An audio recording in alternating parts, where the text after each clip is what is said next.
Hello, I'm Ali Yeda, and I invite you all to look at me. Don't be scared, don't be shy. I'm verbally telling you to look at me, but I'm also visually demanding it. What do you see? I'll tell you. You are looking at a scandal. My appearance is so morally wrong and sparks so much public outrage that it could be punishable by death. Maybe not by today's standards, but to understand what I'm talking about, we got to travel back in time, all the way back to medieval times, to the year 1254 to be exact, where it all began, the war on striped clothing. In 1254, a group of monks called the Carmelites arrived in Paris after being cast out of Palestine. Their cloaks were striped. For these monks, each stripe symbolized their virtues, such as strength, love, hope, faith, etc., which visually marked their devotion to the prophet Elijah. So why was this so problematic? Because in the Middle Ages, people wore solid colors. This group of monks were verbally and physically assaulted everywhere they went. They were mocked, ridiculed, and harassed by everyone they encountered. Stripes deviated from the norm and therefore went against the natural order of things. Stripes make noise. Stripes are bold, and at the time, they were new. And we all know that noisy, bold, and new things prompt fear. And fear often prompts violence.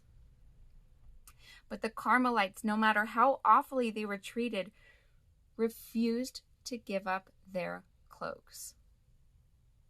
They were accused of greed, treachery, transgression, and being henchmen for the devil himself.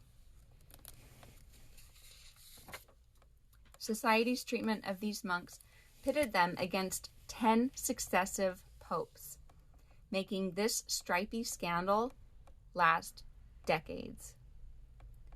Finally, the monks as a group surrendered when Pope Boniface VIII banned all striped fabric from all religious orders.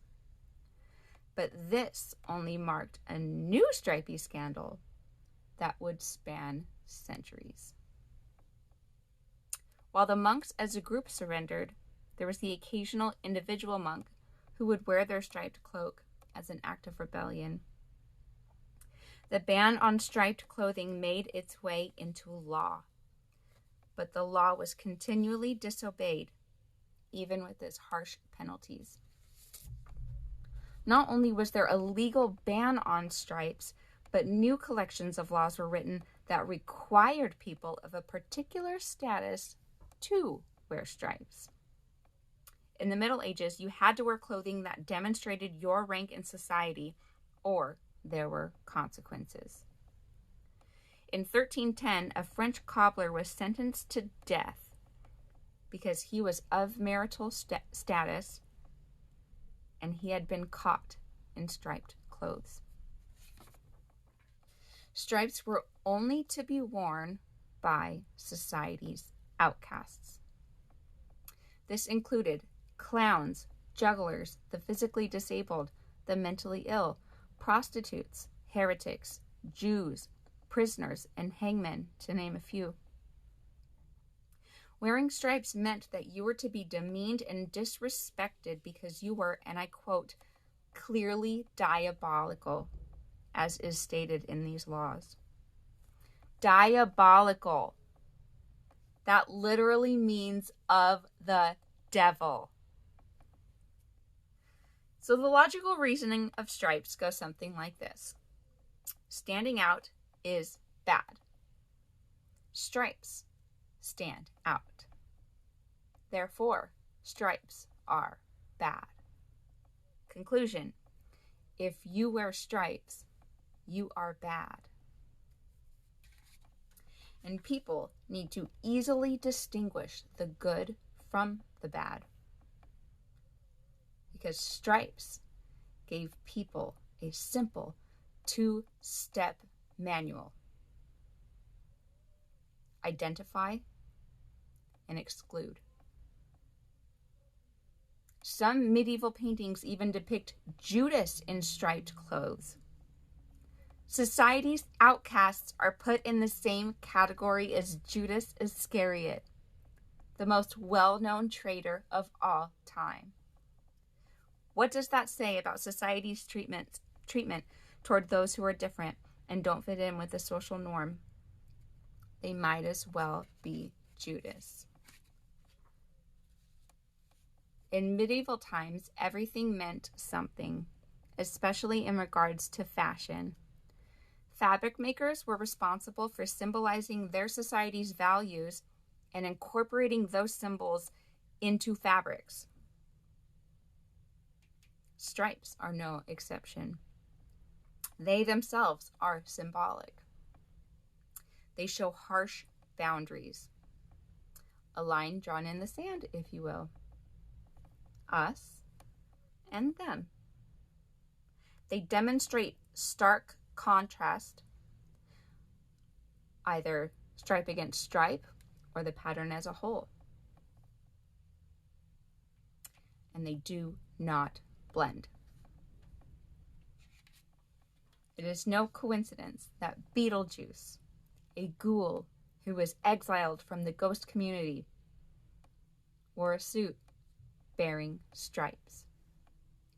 It is no coincidence that the Hamburglar's uniform is stripes. When you think of clowns, jugglers, and the traveling circus, what do you think of? Stripes!